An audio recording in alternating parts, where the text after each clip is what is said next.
ದಾವಣಗೆರೆ ಲೋಕಸಭಾ ಕ್ಷೇತ್ರದಲ್ಲಿ ವಿನಯ ನಡಿಗೆ ಹಳ್ಳಿ ಕಡೆಗೆ ಪಾದಯಾತ್ರೆ ನಡೀತಾ ಇದ್ದು, ಈ ಪಾದಯಾತ್ರೆಯ ಉದ್ದೇಶ ನಾನು ಮುಂದಿನ ಲೋಕಸಭಾ ಚುನಾವಣೆಯ ಕಾಂಗ್ರೆಸ್ ಪಕ್ಷದ ಟಿಕೆಟ್ ಆಕಾಂಕ್ಷಿಯಾಗಿದ್ದು ಟಿಕೆಟ್ ಸಿಗುವ ವಿಶ್ವಾಸ ಇದೆ ಎಂದು ವಿನಯ್ ಕುಮಾರ್ ಕಾಂಗ್ರೆಸ್ ಪಕ್ಷದ ಟಿಕೆಟ್ ಆಕಾಂಕ್ಷಿ ಕುರಿತಂತೆ ಮಾತನಾಡಿದ್ದಾರೆ. ರಾಜ್ಯ ಹಾಗೂ ಕೇಂದ್ರದ ವರಿಷ್ಠರು ಮತ್ತು ನಮ್ಮ ನಾಯಕರುಗಳು ಎಲ್ಲ ಮುಖಂಡರು ಆಶೀರ್ವಾದ ಮಾಡುತ್ತಾರೆ. ಅದೇ ರೀತಿ ಟಿಕೆಟ್ ಸಿಗುವಂತ ಎಲ್ಲಾ ಲಕ್ಷಣಗಳಿವೆ. ಹಾಗಾಗಿ ನಾನು ಮುಂದೆ ಗೆಲ್ತೇನೆ. ಮುಂದಿನ 5 ವರ್ಷಗಳ ಮುನ್ನೋಟವನ್ನ ಇಟ್ಟುಕೊಂಡು ಹಳ್ಳಿಯ ಜನರ ಜೀವನ, ಅವರ ಕಷ್ಟಗಳು, ಅಲ್ಲಿ ಅಭಿವೃದ್ಧಿಯ ಕೆಲಸಗಳು ಮತ್ತು ಅಲ್ಲಿನ ಒಂದಿಷ್ಟು ಆಗಬೇಕಾಗಿರುವಂತಹ ಯೋಜನೆಗಳ ಬಗ್ಗೆ ಖುದ್ದಾಗಿ ಪಾದಯಾತ್ರೆಯ ಮೂಲಕ ಹಳ್ಳಿಯ ಜನಸಾಮಾನ್ಯರ ಪರಿಸ್ಥಿತಿ ಹೇಗಿದೆ ಅನ್ನೋದನ್ನ ನೋಡಿ ಎಲ್ಲವನ್ನೂ ಕೂಡ ಅವಲೋಕಿಸಬೇಕು.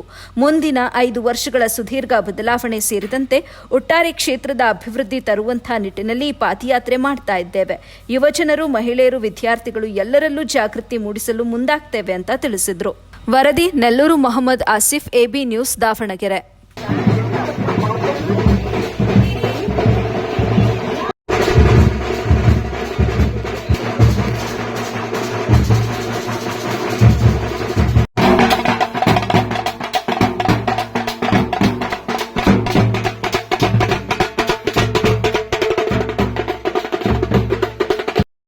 ವಿದ್ಯಾರ್ಥಿಗಳು ಪ್ರತಿಯೊಬ್ಬರು ಈಗ ಇನ್ನೂ ಸಾಕಷ್ಟು ಜನ ಕಾಂಗ್ರೆಸ್ ಮುಖಂಡರು ಇನ್ನೂ ಇತರರು ಬಹಳ ಜನ ಅಕ್ಕಪಕ್ಕದಲ್ಲಿಂದ ಎಲ್ಲರೂ ಬಂದರು. ಅವರಿಗೆ ಸ್ವಾಗತವನ್ನು ಕೋರುತ್ತಿದ್ದೇನೆ. ಇನ್ನೇನು 2 ಕಿಲೋಮೀಟರ್ ಮುಂದೆ ಸಾಗಿದ್ರೆ ಪಲ್ಲಗಟ್ಟೆ ಬರ್ತದೆ. ಆದ್ರೆ ನಾನು 100 ಕಿಲೋಮೀಟರ್ ನಡೆದಂಗಾಗುತ್ತೆ. ಸುಮಾರು 100 ಕಿಲೋಮೀಟರ್ ಪಾದ ನಡಿಗೆ.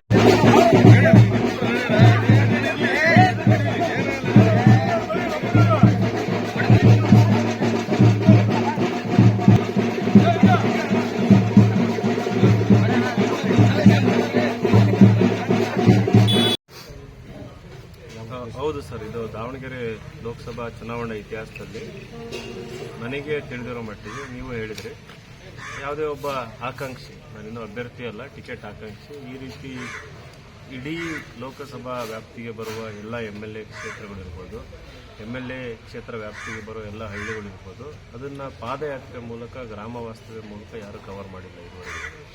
ಇದು ಮೊದಲನೇ ಒಂದು ನಿದರ್ಶನ ಅಂತ ಹೇಳ್ಬೋದು. ಇದರ ಉದ್ದೇಶ ಏನಪ್ಪ ಅಂತಂದರೆ, ಇಡೀ ಕ್ಷೇತ್ರಕ್ಕೆ ಬರೋ ಹಳ್ಳಿಗಳ ಒಂದು ಚಿತ್ರಣ, ಅಲ್ಲಿ ನಿಜವಾದ ಪರಿಸ್ಥಿತಿ ಏನಿದೆ, ಅಲ್ಲಿ ಜನಗಳು ಅನುಭವಿಸ್ತಿರೋ ಕಷ್ಟ ಇರ್ಬೋದು, ನೋವಿರ್ಬೋದು, ಸಮಸ್ಯೆಗಳು, ಅವು ಏನು ಅಂತಂದು ಖುದ್ದಾಗಿ ಅರ್ಥ ಮಾಡ್ಕೋಬೇಕು ಅಂತಂದು ನಾನು ಈ ಪಾದಯಾತ್ರೆ ಮಾಡ್ತಾ ಇದ್ದೀನಿ. ಆ ವಿಷಯಗಳ ಪಟ್ಟಿ ಕೂಡ ಆಗ್ತಾಯಿದೆ, ಅಂದರೆ ಸಮಸ್ಯೆಗಳ ಪಟ್ಟಿ ಆಗ್ತಾ ಇದೆ. ಪ್ರತಿ ಊರಲ್ಲೂ ಒಂದೊಂದು ಸಮಸ್ಯೆಗಳಿದ್ದಾವೆ. ಇಡೀ ಲೋಕಸಭಾ ಕ್ಷೇತ್ರಕ್ಕೆ ಬರುವ ಕಾಮನ್ ಪ್ರಾಬ್ಲಮ್ಸ್ ಕೂಡ ಇದ್ದಾವೆ. ಅವನ್ನೆಲ್ಲ ಪಟ್ಟಿ ಮಾಡಿ ನಾಳೆ MP ಆದಾಗ, ಮೆಂಬರ್ ಆಫ್ ಪಾರ್ಲಿಮೆಂಟ್ ಆದಾಗ ಅವನ್ನೆಲ್ಲ ಖುದ್ದಾಗಿ ಮತ್ತೆ ಬಂದು ಅತ್ಯಂತ ಪ್ರಯಾರಿಟಿ ಬೇಸಿಸ್, ಆದ್ಯತೆ ಮೇರೆಗೆ ಅವನ್ನ ಅಡ್ರೆಸ್ ಮಾಡಬೇಕು ಅನ್ನೋ ಉದ್ದೇಶದಿಂದ ಪಾದಯಾತ್ರೆ ಮಾಡ್ತೀವಿ. ಸರಿ, ಎಲ್ಲಿಂದ ಪ್ರಾರಂಭ ಮಾಡಿ ಎಷ್ಟನೇ ಕಿಲೋಮೀಟರ್ ನಡೆದಿರಿ? ನಾವು ಈಗ ಜಗಳೂರು ಕ್ಷೇತ್ರದಲ್ಲೇ ಇದ್ದೀವಿ. ಜಗಳೂರು ಕ್ಷೇತ್ರದ ಚಿಕ್ಕುಜಿನಿ ಗ್ರಾಮದಿಂದ ಶುರು ಮಾಡಿದ್ದು ಸುಮಾರು 100 ಕಿಲೋಮೀಟರ್ ದೂರ ಬಂದಿದ್ದೀವಿ. 100 ಕಿಲೋಮೀಟರ್ ದೂರ ಬಂದು ಸುಮಾರು 26 ಹಳ್ಳಿಗಳನ್ನ ನಾವು ಕವರ್ ಮಾಡಿದ್ದೀವಿ. ಸರ್, ಹಳ್ಳಿ ಮೇಲೆ ಹೋಗ್ತಿರಲ್ಲ ಜನ, ನಿಮ್ಗೆ ಯಾವ ರೀತಿ ರೆಸ್ಪಾನ್ಸ್ ಮಾಡ್ತಾರೆ? ಜನಗಳು ತುಂಬಾ ಪ್ರೀತಿ ವಿಶ್ವಾಸ ತೋರಿಸ್ತಾ ಇದ್ದಾರೆ. ಇದಕ್ಕಿಂತ ಮುಂಚೆ 6 ತಿಂಗಳು ನಾನು ಇಡೀ ಕ್ಷೇತ್ರದಲ್ಲಿ ಓಡಾಡಿದ್ದೀನಿ. ಗ್ರಾಮಗಳನ್ನು ವಿಸಿಟ್ ಮಾಡಿದ್ದೀನಿ. ಗ್ರಾಮದಲ್ಲಿರೋ ಮುಖಂಡರು, ಇಲ್ಲಿರೋ ಲೋಕಲ್ ಲೀಡರ್ಸ್, ಪಂಚಾಯತಿ ಮೆಂಬರ್ಸ್ ಇರ್ಬೋದು, ತಾಲೂಕು ಪಂಚಾಯತ್ ಮೆಂಬರ್ಸ್ ಇರ್ಬೋದು, ಸಮಾಜದ ಮುಖಂಡರು ಇರ್ಬೋದು, ಅವರೆಲ್ಲರೂ ನಾನು ವಿಶ್ವಾಸ ತಗೊಂಡಿದ್ದೆ. ಮುಖ ಪರಿಚಯ ಇರೋದ್ರಿಂದ, ನನ್ನ ಬಗ್ಗೆ ಅರಿವಿರೋದ್ರಿಂದ ಜನಗಳು ಹೆಚ್ಚಿನ ಸಂಖ್ಯೆಯಲ್ಲಿ ಬಂದು ನನಗೆ ಸ್ವಾಗತ ಮಾಡ್ತಾ ಇದ್ದಾರೆ, ಸನ್ಮಾನ ಮಾಡ್ತಾ ಇದ್ದಾರೆ. ಸರಿ, ಈ ತಾಲೂಕು ಬಿಟ್ಟರೆ ಎಲ್ಲ ತಾಲೂಕಲ್ಲಿ ನೀವು ಪಾದಯಾತ್ರೆ ಮಾಡ್ತೀರಾ?